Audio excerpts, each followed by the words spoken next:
Soda ir neorganiska viela. Tas ir visstiprākais tauku dedzinātājs. Ja izmazgāsiet izlietni ar sodu, uzreiz tā spīdēs un jūs dabūsiet nost visus taukus. Kuņģa sieniņas ir klātas ar gļotām, un to apalciņš sastāv no taukiem. Tāpēc, ja jūs lietosiet sodu, pirmais, ko izdarīs soda, pilnībā noņems kuņģa gļotādu. Un, kad cilvēks izdalīs sālskābi, tas notiek, lai vieglāk sagramotos pārtika un uzsūktos vitamīni. Tā radīs skābu vidi kuņģī. Tā ir 2 pH, un šūnas praktiski tiks iznīcinātas.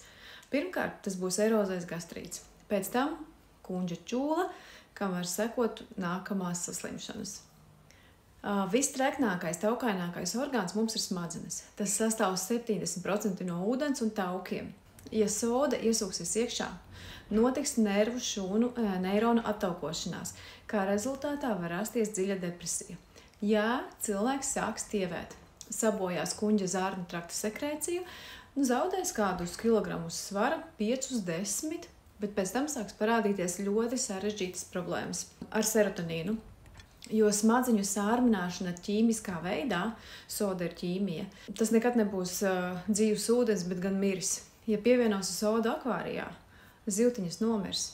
Ir gadījumi, kad medicīnā izmanto sodu, bet ļoti vājā koncentrācijā. Un tikai tā, lai tā nenokļūst kuņģa šūnās.